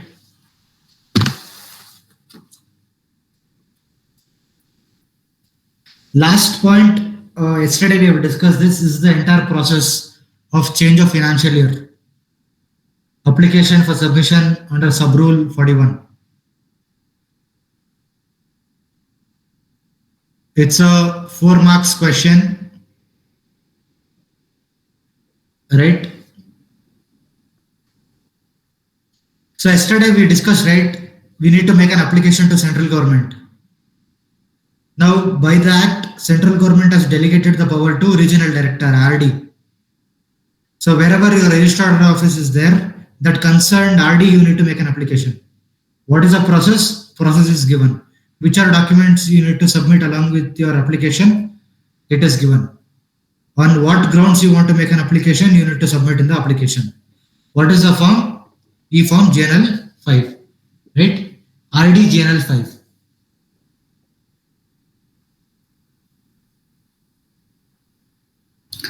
Excuse me, sir. Yeah, madam. This is applied for outside Indian also. Yeah, in that case, you want to change the financial year, yes. Okay, sir. Now,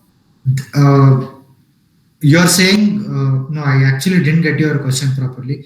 The reason for changing financial year, As per you discussed, no, sir. Yesterday, the change of yeah, for consolidation, right? We mainly discussed it is for consolidation so that the financial year are in line. That is the reason.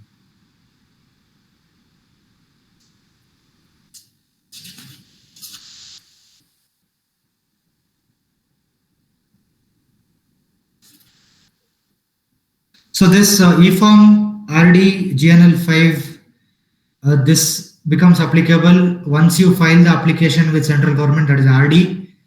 And RD calls for another further information and asks you to rectify certain things. Then you need to file the rectification within 15 days in this form.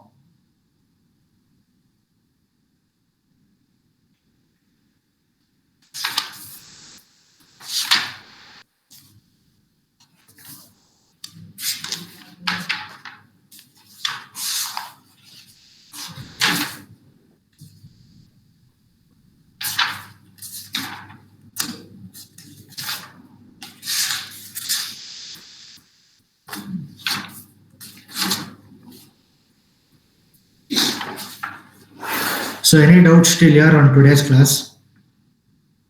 No, sir.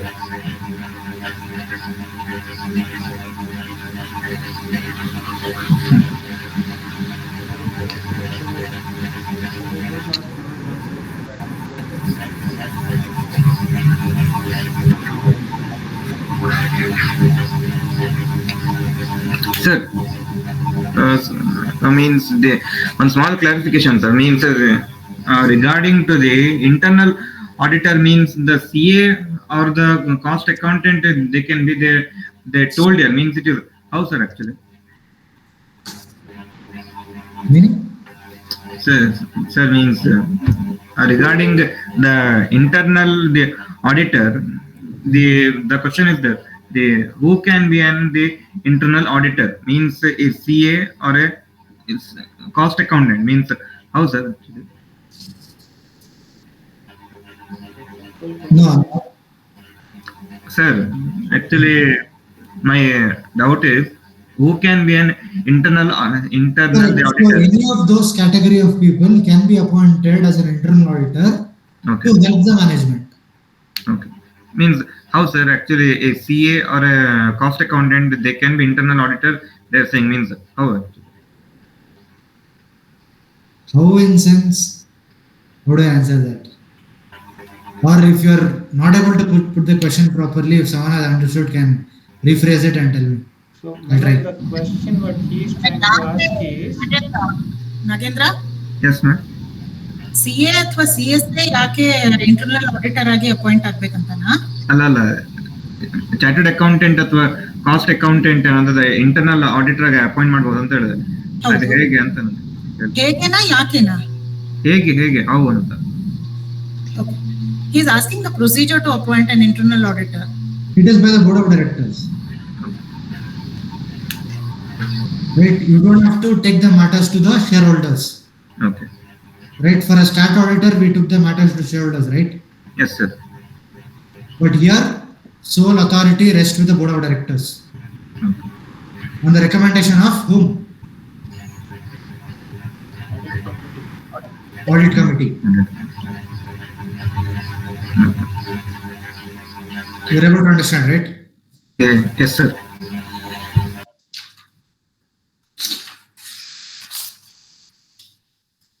Okay, come to page number 325.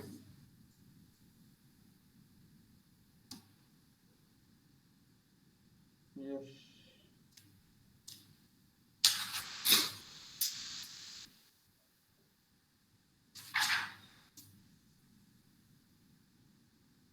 Okay, audit and auditors. Siddharth, please read out this first para. Audit and auditors. An auditor is a person who is authorized to review and verify the accuracy of financial records and ensure that the companies are complying with tax laws. The auditor protects businesses from fraud, point out discrepancies in accounting method, and on occasion work on a consultancy basis, helping organizations to spot ways to boost operational efficiency. The auditor works in various capacities within different industries. Okay, so look at the eligibility. Only a chartered accountant from where majority of practice in India, chartered accountants can be appointed. So if it is a firm, a partnership firm or a LLP, the majority of the partners should be chartered accountants.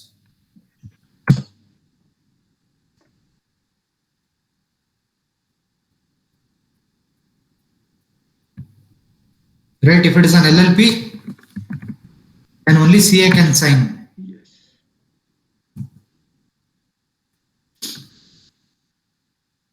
Okay, quickly look at the disqualification. Who cannot be appointed as Body stat corporate, auditor? body corporate except LLP, an officer or employee of the company. So, what does that mean? You cannot have the company as stat auditors. It should be either individual or it should be firm. Okay, firm includes LLP. Hmm? Except LLP it is telling me. Right, so LLP can be appointed, right? Yeah.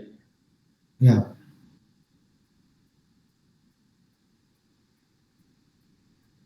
Got it. Person is a partner or within the employment of officer or employee of the company. I read out quickly so that others can also read. Okay. So, disqualification of auditor. Section 141, subsection 3 of the Act, read with Rule 10, prescribed the following persons shall not be eligible for appointment as an auditor of a company, namely a body corporate, except LLP, an officer or employee of the company, a person who is a partner or who is in the employment. 1 minute, 1 minute. Okay. So, a company's one officer or a company's one employee cannot be appointed as a Auditor. stat auditor, right? Hmm. A person who is a partner or who is in employment or officer or employee of the company cannot be appointed. A person who himself or his relative partner is holding any security or interest in the company or its subsidiary or of its holding or associate company or a subsidiary of such holding company. Which means in any other case cannot be. So, which means if an individual or a firm is a stat auditor and their relative is anyhow concerned with their company is any of this category, that is in terms of security or interest, right? Exceeding 1 lakh or Not or your exceeding rupees 1 lakh. you are given loan of exceeding 5 lakhs to the company, or you are given guarantee on behalf of the company to the third party in excess of 1 lakh. Okay, in all those cases, you will be disqualified. So, which means you need to make sure that your relatives also and in anyhow do not relate to the company or do not fulfill any of these conditions. Right? Otherwise, you stand to become disqualified. Come to next page.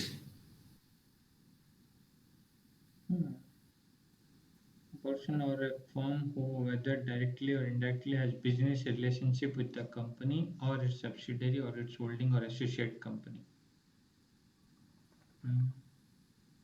Okay. Next, a person whose relative or a director is employment of a director or a KMP.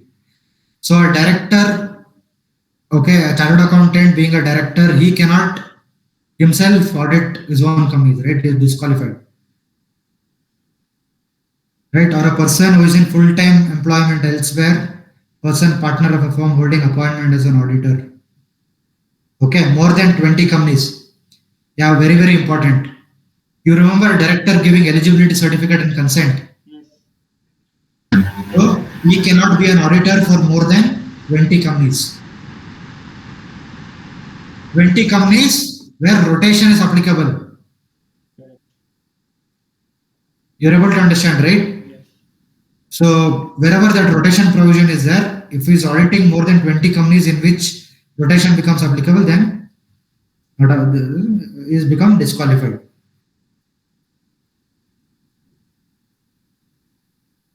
Sir, are there any companies where rotational is not required? Then he can be appointed. What are the companies where rotation is not required? We discussed this. Where?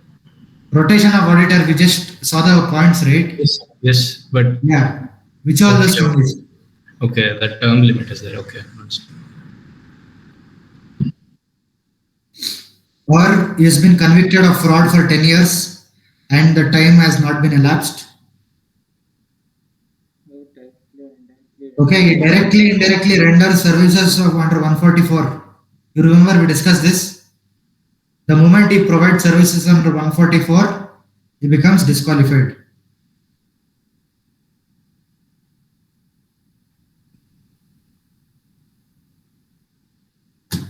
You're able to understand, right?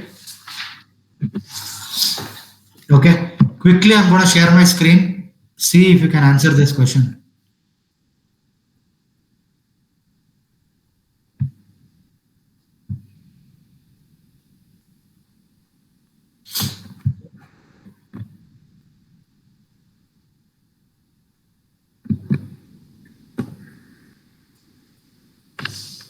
Two A1.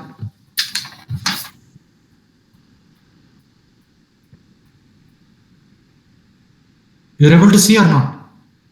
Can. Able to see. What is meant by rotation of auditors? What is rotation of auditors?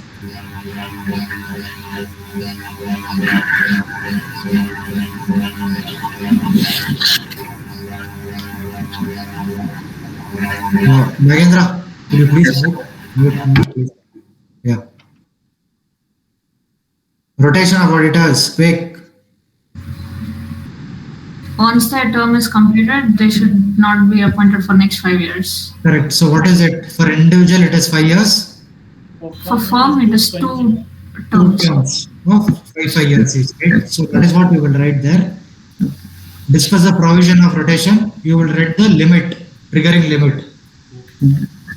Okay.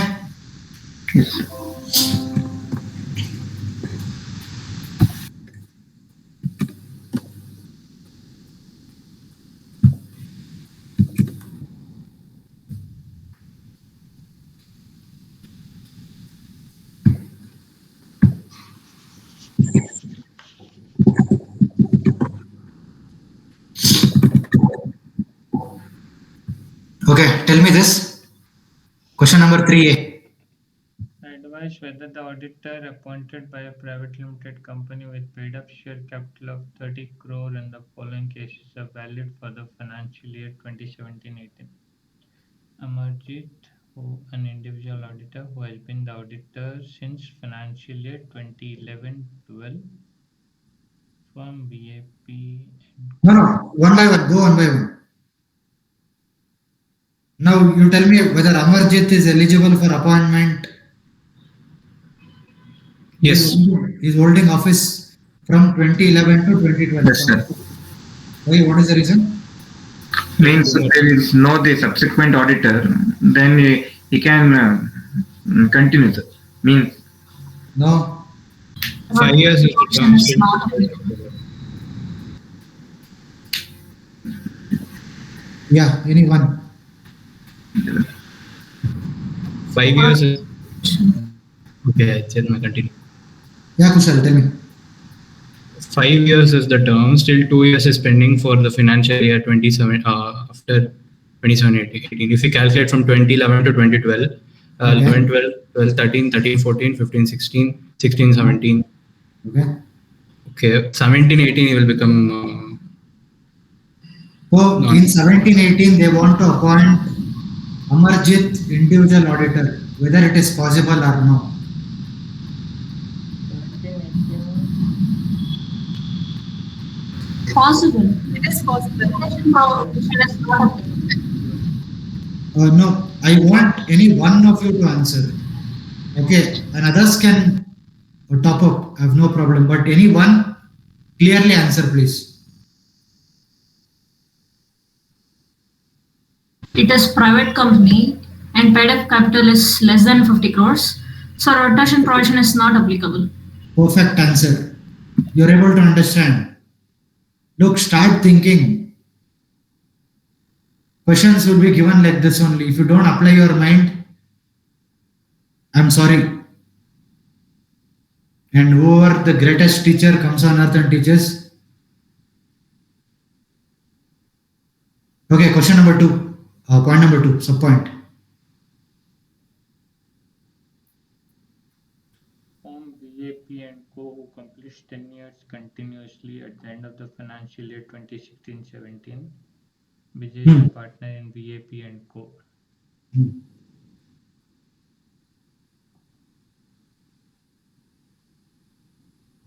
No. But no. Let me think.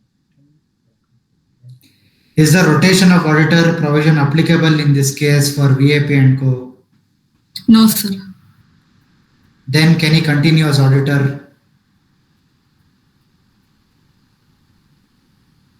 Yes. He can be appointed, right?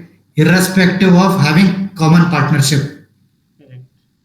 right? Only when rotation is applicable, you cannot have the same partner, right? They can't be a common partner. You're able to understand, right? I have a doubt. Yeah. With regard to rotation only, sir, that rotation I understood that individual it is 5 term and 5 years, 1 term, and for firm it is 2 terms of 10 years, so 5 is the cooling period. But for which are the companies rotation applies, I have doubt. Page number 328. Didn't we discuss that? 328.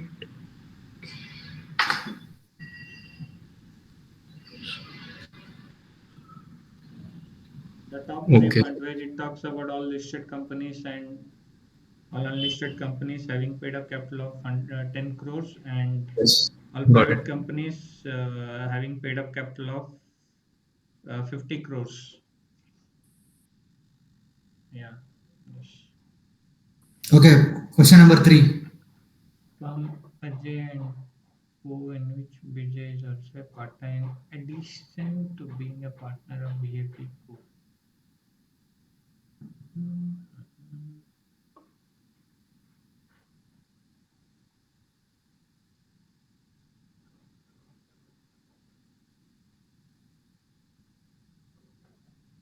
Yes or no? Which being a Possible. Reason? Same reason. Rotation provision not applicable. Not applicable. Yes. Right? Okay. Go through this point. Ocean Private Limited.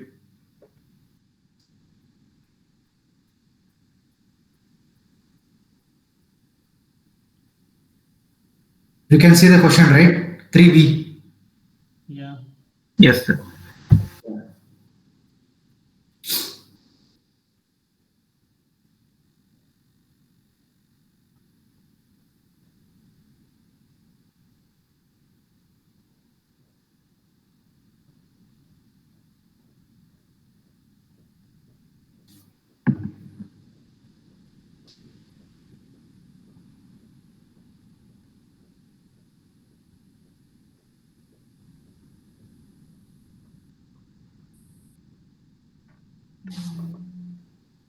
Okay. First, what they're saying, it's a private company, correct?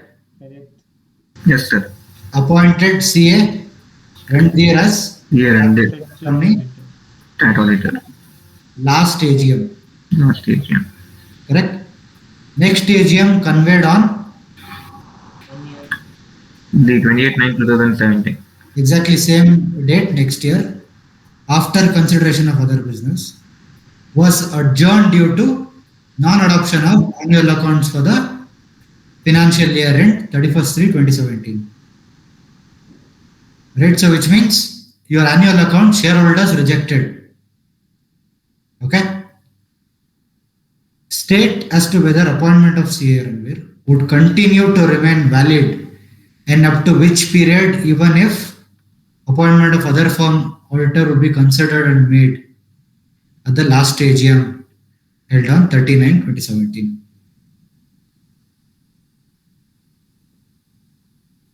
So what is the tenure of the auditor? 5 consecutive years. 5 consecutive years, right? So they have made an appointment in the year 2016. Yes, he can Right, so continue. till the year 2021,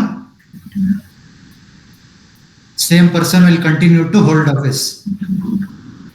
Right? If you want to remove that person, what is the process?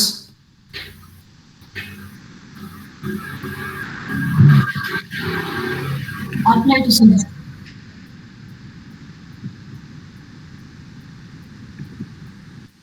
So you need to call for a shareholders meeting, pass special resolution, apply it to central government, right? In form ADT 2.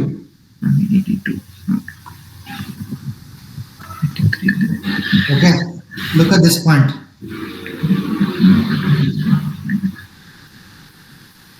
Advise whether internal auditor is required to be appointed in following scenario.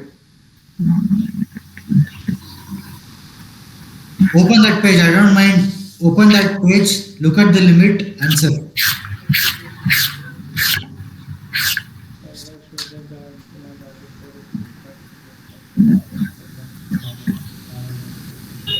In the first case, it is listed company.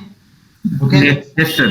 So without the limit, it will be Applicable. applicable. It is listed company. Correct. Next. Unlisted company. Unlisted, it should be Unlisted, crore public. or more. So it's 23 crores. 23 crores. Okay, whether it is applicable or not. Yes. Yes. On which basis? Paid up capital. Paid up capital. Turnover. Your paid up capital, madam, it says 50 crore or more, right? Where here in case 23 crore only. 23 crores. Unlisted public, sir. Point number 2 we are talking about. Yeah. Status of the company, it says unlisted public, right? Yes, sir. So, what is the paid up capital? As per the requirement, it is 50 crore or more, right? It's 10 Yeah. crore or more.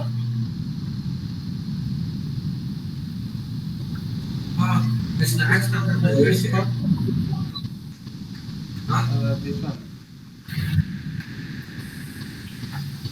Your paid up capital limit is 50 crore. Where are you reading 10 crore?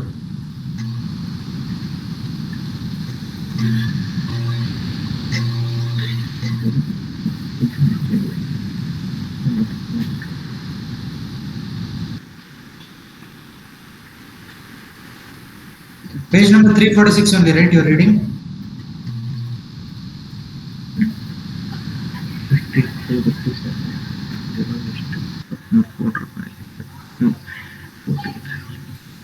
Yes or no? No, no, no, no. No, sir. Page number 346. I was referring some other page. Yeah. No limit. Please look at page number 346. Yeah, got it.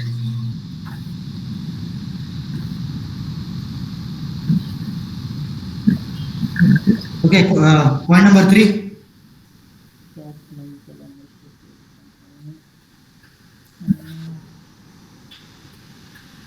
Applicable. On what basis? Paid up share capital. Crore or Okay, and then there is also outstanding. 65 crore. Okay, outstanding, what did it say? 100 crore. Okay.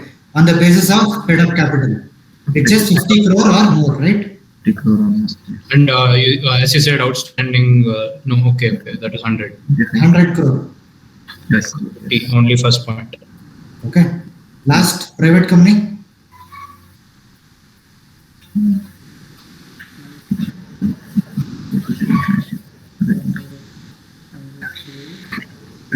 It is because the turnover is more than 100 crore.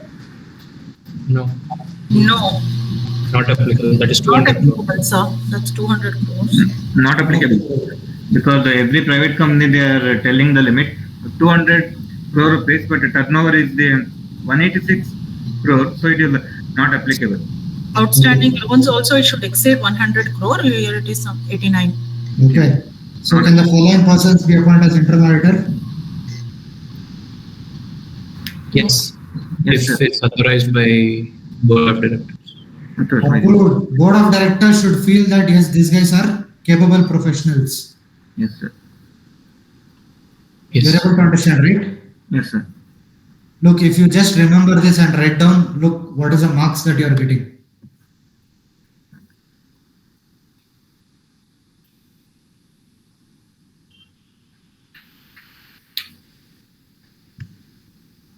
You're able to see the marks? Yes, sir.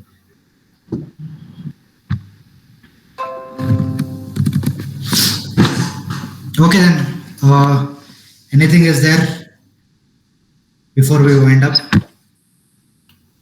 There are a few pending topics. Along with this, the SBO, the next class will close this chapter Yes, and sir. that SBO part also. Yes, sir. Right. From exams point of view, again, I'm saying bare minimum eight marks. Right. So very, very important. If you have not made this table, class of companies, please make a summary chart. Go through that every day. Write all the applicability at one place in a 2 or 3 page. Look at it every day.